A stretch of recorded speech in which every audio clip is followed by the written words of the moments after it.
नमस्ते फ्रेंड्स। हमारा जो MDR HR यूट्यूब चैनल है उसके अंदर हम बैंक टर्मिनोलॉजी की सीरीज चलाते हैं। उस जो भी बैंकिंग टर्मिनोलॉजी यूज़ करते हैं तो उसका क्या मीनिंग है वो समझने के लिए वो बहुत ज़रूरी है, बैंक कर्मचारी के लिए और कॉमन मैन के लिए भी। तो आज का वो सीरीज़ का 10वां वीडियो है। आज हम जानना चाहेंगे कि बैंक में हमारा अगर खाता हो तो बैंक क्यों फ्रीज़ करती है, या अगर हम बैंक कर्मचारी हैं तो हमें कोई अकाउंट फ्रीज क्यों करना पड़ता है। दोनों के लिए ये जानना ज़रूरी है। तो आज हम देखेंगे कौन से सर्कमस्टेंसेस में हम अकाउंट फ्रीज करते हैं। तो सबसे पहले सबको मालूम है कि KYC का रूल्स जो है, हमें नो योर कस्टमर में proof of identity, proof of address देना पड़ता है। लेकिन उसके आगे की जानकारी कभी कभी नहीं रहती है, तो हम जान ले KYC रूल्स में बेसिक क्या है। तो KYC में कैटेगराइजेशन रहता है कि लो रिस्क, हाई रिस्क और मीडियम रिस्क। एक अकाउंट आपका जो है हर 6 महीने बैंक रिवाइज करती है आपका रिस्क कैटेगराइजेशन, और उसके अंदर लो, मीडियम, हाई रिस्क कैटेगराइजेशन करती है। और लो रिस्क के लिए 10 साल के बाद री KYC करना पड़ता है, KYC के डॉक्यूमेंट रीसबमिट करने पड़ते हैं। मीडियम रिस्क में 8 साल के बाद, और हाई रिस्क के लिए 2 साल के बाद, हर 2 साल के बाद हमें करना पड़ता है। इट ऑल डिपेंड्स आपका रिस्क कैटेगराइजेशन का है। बैंक आपको SMS भी भेजते हैं उसके लिए, और वो हमने बैंक का जो भी SMS आता है वो कंप्लाई करना चाहिए एज ए कस्टमर, और एज ए बैंक हमें वो प्रिकॉशंस लेना चाहिए। उसके बाद में ये भी ख्याल में रखना चाहिए कि हमारा जो अकाउंट जो है लो, मीडियम, हाई, वो परमानेंट नहीं रहता। हर 6 महीने के बाद उसका रिव्यू लिया जाता है, उसका रीकैटेगराइजेशन करना पड़ता है। अगर हमारा अकाउंट लो रिस्क है 10 साल में करना पड़ता है, लेकिन रीकैटेगराइजेशन में अगर वो हाई रिस्क में आ गया और ऑलरेडी अकाउंट 4 साल पुराना है तो हमें KYC के डॉक्यूमेंट्स नए तरीके से देना पड़ता है। अगर ये नहीं फॉलो हुआ तो बैंक अकाउंट को फ्रीज करती है KYC के रीजंस के लिए। पहला नंबर ये है। दूसरा रीज़न है, अगर कोई कोर्ट का ऑर्डर आता है, गार्निश ऑर्डर आता है, अटैचमेंट आता है, गवर्नमेंट का ऑर्डर आता है, इनकम टैक्स का है, GST का है, तो बैंक का अकाउंट फ्रीज करना पड़ता है बैंक को। ठीक है, बैंक को अंडर ऑब्लिगेशन है कि दे हैव टू ओबे। आप कोर्ट का ऑर्डर हो या गवर्नमेंट डिपार्टमेंट का हो तो उनको फॉलो करना पड़ता है। उसके लिए भी हो सकता है। तीसरा जो बहुत इंपॉर्टेंट रीज़न है वो है कि अकाउंट हमारा इनऑपरेटिव होता है। अगर हमने 2 साल तक ट्रांजेक्शन्स नहीं किए हमारे अकाउंट में, तो हमारा अकाउंट इनऑपरेटिव होता है, और इनऑपरेटिव होने के बाद बैंक डेबिट अलाउ नहीं करते, वो डेबिट फीस बोलते हैं उसका। तो ये कस्टमर और बैंकर करके जानना ज़रूरी है। तो ट्रांजैक्शन यानी क्या, RBI क्या बोलती है, कि इसकी जानकारी बहुत ज़रूरी है। रिज़र्व बैंक ऑफ इंडिया बोलती है कि कस्टमर इंड्यूस ट्रांजैक्शन अगर नहीं है तो 2 साल तक कंटिन्यूसली तो अकाउंट इनऑपरेटिव होता है, और उसके अंदर डेबिट ट्रांजैक्शन अलाउ नहीं करते। तो कस्टमर इंड्यूस ट्रांजैक्शन जानना बहुत ज़रूरी है। इसकी जानकारी उसके सिवा अगर हमने अकाउंट इनऑपरेटिव किया तो कस्टमर का नुकसान हो सकता है। इसलिए मेरी सब बैंकर्स को भी रिक्वेस्ट है कि उन्होंने जो पैरामीटर सेट किए हुए इनऑपरेटिव अकाउंट करने के लिए, ये it should be in the view of customer induced transaction. तो हम अभी जानकारी लेंगे कि कस्टमर इंड्यूस ट्रांजैक्शन कौन से कि वो होने के बाद अकाउंट इनऑपरेटिव नहीं होता है। तो सबसे पहले financial transaction initiated by the customer, यानी मेरा अकाउंट है, मैं बैंक में गया, 10,000 निकाले तो फाइनेंशियल ट्रांजैक्शन हो गया, 5,000 जमा किए, फाइनेंशियल ट्रांजैक्शन हो गए। तो this is called as customer induced transaction. और मेरे तरफ से कोई गया, मेरा करंट अकाउंट में पार्टनरशिप फॉर्म है, मैं मेरा चेक लेके मेरे आदमी को भेजता है, मेरा चेक को कैश निकालने के लिए है, तो दैट इज फाइनेंशियल ट्रांजैक्शन मेरी ओर से। तो ये भी हो सकता है। तो this is also customer induced transaction. तीसरी बात, नॉन फाइनेंशियल ट्रांजैक्शन। अभी तक देखा फाइनेंशियल ट्रांजैक्शन, बाद में नॉन फाइनेंशियल ट्रांजैक्शन भी अगर कस्टमर इंड्यूस होगा तो अकाउंट इनऑपरेटिव नहीं होता है। उसका अपन आखिरी में एक्सप्लेनेशन देंगे कि नॉन फाइनेंशियल ट्रांजैक्शन में क्या क्या आता है। या KYC updation done in face to face physical mode, अगर अभी शुरुआत में जो बताया कि केवाईसी का हमें अपडेशन करना पड़ता है पीरियडिकली, अगर वो खुद आया केवाईसी अपडेशन के लिए, बैंक का नोटिस गया कि आपका पीरियड खत्म हो गया, फॉर एग्जांपल लो रिस्क है, 10 साल हो गए अभी री केवाईसी करो, कस्टमर आया, फेस टू फेस आया, केवाईसी डॉक्यूमेंट दिए, तो it is called as customer induced transaction, या उसने डिजिटल चैनल का यूज़ किया केवाईसी अपडेशन के लिए, तो भी it is deemed as customer induced transaction. उसके बाद में और क्या-क्या आता है कस्टमर इंड्यूस ट्रांजैक्शन में? एटीएम के थ्रू कैश विड्रॉल किया, एटीएम के थ्रू डिपॉजिट किया, so it is also customer induced transaction. अगर वो डेबिट क्रेडिट कार्ड यूज़ करता है उसका, so it is a customer induced transaction. अगर वो ऐप के through RTGS, NEFT, IMPS, AEPS, ABPS and ABPS तो डायरेक्ट बेनिफिट ट्रांसफर स्कीम्स ले आता है, और आईपीएस यानी आधार एनेबल्ड पेमेंट सिस्टम। तो अगर ऐसा कुछ ट्रांजैक्शन होता है तो it is also customer induced transaction. उसके बाद में अगर कस्टमर को नेट बैंकिंग है दिया है फैसिलिटी और वो यूज़ करता है, नेट बैंकिंग में उसने जो भी ट्रांजैक्शन किया, फंड्स ट्रांसफ़र किया, तो दैट इज़ ऑल्सो और सीआईटी यानी customer induced transaction.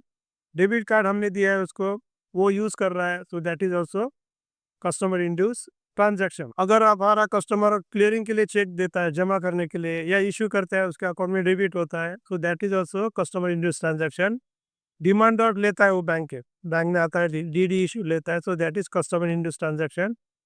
Cash withdrawal by third party through cheque, जैसा कि बताया कि मैं मेरा जाना नहीं होता, मैंने मेरे बेटे को भेज दिया बैंक में साइन करके, पीछे साइन सामने से ना अथॉरिटी दे दिया कि you can make payment to so and so, attest करके दे दिया। बैंक उसको पेमेंट कर सकते हैं या मुझे फ़ोन करके कंफर्म कर सकते हैं अमाउंट ज़्यादा है तो। सो that is a third party गया, उसने चेक ले लिया, कैश विड्रॉल ले लिया, सो it is customer induced transaction. अगर कस्टमर ने स्टैंडिंग इंस्ट्रक्शन दिया है, फॉर एग्जांपल उसका एलआईसी का है, एलआईसी के लिए उसने स्टैंडिंग इंस्ट्रक्शन दिया कि हर 6 महीने, हर साल, जो भी उसकी पीरियडिसिटी है, इतने तो अमाउंट जाना चाहिए एलआईसी को, that is also customer induced transaction. अगर टोल कलेक्शन के लिए अटैच किया हुआ है आपका अकाउंट और पेमेंट जाता है, तो नेशनल इलेक्ट्रॉनिक टोल कलेक्शन के लिए अगर होता है ट्रांजैक्शन, तो वो भी कस्टमर इंड्यूस ट्रांजैक्शन ट्रीट किया जाएगा। उसने अगर दूसरे बैंक में इंस्ट्रक्शन दिया है, नेश यानी नेशनल क्लियरिंग हाउस का, जिसके अंदर लाइक स्टैंडिंग इंस्ट्रक्शन पेमेंट आता जाता है, अगर डेबिट क्रेडिट का इंस्ट्रक्शन दिया है, that is also customer induced transaction. मेरे पास अकाउंट है, उसमें नेश का इंस्ट्रक्शन दिया है और उसमें ऑपरेट हो रहा है, जो भी मंथली क्वार्टरली इंस्ट्रक्शन है, so that is treated as customer induced transaction. अगर उसके खाते में टर्म डिपॉजिट का पीरियडिकल इंटरेस्ट जमा होता है, मंथली, क्वार्टरली, ईयरली, जो भी उसका इंस्ट्रक्शन है, या तो टर्म डिपॉजिट बंद होने के बाद खाते में पैसा जमा होता है, प्रोसीड्स, तो that is also customer induced transaction. Dividend on shares, interest on debentures और एनी अदर इन्वेस्टमेंट हो, कस्टमर ने कुछ इन्वेस्टमेंट किया है और उसका उसे रेगुलरली आइदर इंटरेस्ट कंपनी में डिपॉजिट स्कीम में अगर आता है तो इंटरेस्ट भी मिल सकता है, शेयर्स होगा तो डिविडेंड डिक्लेयर होता है पीरियडिकली, या डिबेंचर्स होगा तो डिबेंचर्स का इंटरेस्ट मिलता है, तो उसके अकाउंट में जमा हो रहा है, so that is also treated as customer induced transaction. अगर उसके अकाउंट में रिफंड आता है, इनकम टैक्स का रिफंड आता है या ई कॉमर्स का कुछ रिफंड आया था, that is also treated as customer induced transaction. अगर उसका अकाउंट सीबीडीसी से लिंक किया हुआ, ठीक है, तो डिजिटल करेंसी का जो अकाउंट है सेंट्रल बैंक्स का, तो सीबीडीसी, उसमें अगर कोई ट्रांजैक्शन होता है, आता है, पैसा जाता है, तो that is also called as customer induced transaction. अभी हम नॉन फाइनेंशियल ट्रांजैक्शन की डेफिनेशन देखेंगे, उसका जिसका उल्लेख मैंने शुरुआत में किया था। What is non financial transaction? ये होने के बाद भी it is treated as customer induced transaction. आपका अकाउंट इनऑपरेटिव नहीं हो सकता है, बैंक ने नहीं करना चाहिए। सो इंक्वायरी और रिक्वेस्ट टू एटीएम, एटीएम के थ्रू कोई इंक्वायरी आता है कि मेरा बैलेंस है, या कुछ रिक्वेस्ट आती है, तो वो भी कस्टमर इंड्यूस ट्रांजैक्शन ट्रीट किया जाएगा। Application for mobile net banking, अगर एप्लीकेशन आता है उसका कि मुझे मोबाइल बैंकिंग की फैसिलिटी चाहिए, नेट बैंकिंग की चाहिए, तो वो भी treated as customer induced transaction. ख्याल में रखें कि मोबाइल कैसा चाहिए आपका, टू वे फैक्टर ऑथेंटिकेशन चाहिए, तो उसका ट्रेल भी मिलना चाहिए, ऑडिट ट्रेल भी होना चाहिए। वो सब कंडीशन है रिजर्व बैंक ऑफ इंडिया की। नॉर्मली आजकल सभी बैंक्स टू फैक्टर ऑथेंटिकेशन हो रहा है। जब हम पेमेंट भेजते हैं तो डबल अपना ओटीपी आता है हमारा खुद का, और ओटीपी जनरेट भी जो आता है वो। तो इस या कोई रिक्वेस्ट करता है कि मेरी ट्रांजैक्शन लिमिट, समझो मेरा आईएमपीएस का लिमिट 5,000 है, मुझे 25,000 करना है, if that request is made, वो भी कस्टमर इंड्यूस ट्रांजैक्शन है। चेकबुक इशू करो, डेबिट कार्ड चाहिए, क्रेडिट कार्ड चाहिए, वो जो रिक्वेस्ट आती है that is also called as customer induced transaction. अगर मैंने एप्लीकेशन दिया कि मेरा नॉमिनेशन फैसिलिटी करो या चेंज करो जो भी है, तो that is customer induced transaction. Balance enquiry अगर मैं करता हूँ either directly with the bank, letter देके या ऐप के through, so that is also customer induced transaction. सो जब ये रिटर्न रिक्वेस्ट आती है या थ्रू डिजिटल रिक्वेस्ट आती है, तो all this things are treated as customer induced transaction. वो अकाउंट इनऑपरेटिव नहीं करना चाहिए। मेरी सभी बैंकों को रिक्वेस्ट है कि हम जो पैरामीटर सेट करते हैं इनऑपरेटिव अकाउंट करने के लिए, 2 साल ट्रांजैक्शन नहीं, तो ये जो कस्टमर इंड्यूस ट्रांजैक्शंस का रिजर्व बैंक का जो सर्कुलर इशू किया लेटेस्ट 28 नवंबर 2025 को, तो ये इनकॉर्पोरेट करो, आपके पैरामीटर्स वैसा सेट करो ताकि कस्टमर का नुकसान न हो। जब मैं एक बैंक में ट्रेनिंग के लिए गया था तो उन्होंने पूछा था शेयर्स का अगर डिविडेंड जमा होता है तो हो सकता है क्या।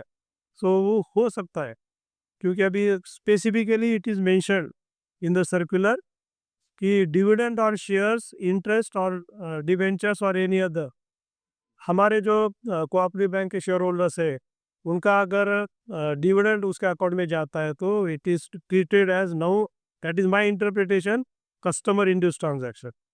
सो वंस अगेन आई रिक्वेस्ट कि रीडिफाइन पैरामीटर्स इनऑपरेटिव अकाउंट्स के लिए, क्योंकि Reserve Bank of India number of inoperative accounts ज़्यादा हो गए तो चिंता व्यक्त करती है, और we should not by mistake कोई अकाउंट को इनऑपरेटिव करना नहीं चाहिए, क्योंकि 10 साल होने के बाद we do transfer to DEAF depositors education and awareness fund को हमें ट्रांसफ़र करना पड़ता है, उसका नुकसान होता है मालूम नहीं पड़ा तो, और या तो मालूम ही पड़ा तो पैसे मिलने के लिए उसे थोड़ी दिक्कत होती है। इसीलिए हमने हमारे जो सिस्टम के पैरामीटर्स है we should reset as per this circular. मुझे आशा है कि हमारे जो ये वीडियोज़ है आइदर फंडामेंटल्स के या टर्मिनोलॉजी के आपको पसंद आएंगे। मेरी सभी बैंक के एडमिनिस्ट्रेशन डिपार्टमेंट या एचआर डिपार्टमेंट को रिक्वेस्ट है, based on our videos, MDR HR की वीडियोस के based on that please conduct written test, please जो भी आपको करना है उनको बताओ ये वीडियो पर डिपेंडेंट है, ताकि उनमें अवेयरनेस बढ़ेगा and it will be beneficial to the employee as well as to the customers. तो बैंक को भी उसका फ़ायदा हो जाएगा। और फाइनली मैं अपील कि हमारे जो वीडियोस या है वो आपके सभी बैंकिंग ग्रुप के ऊपर भेज दिए जाइए, फॉरवर्ड कीजिए, ताकि इसका लाभ सभी उठाएं और हम प्रोत्साहित हो। Thank you.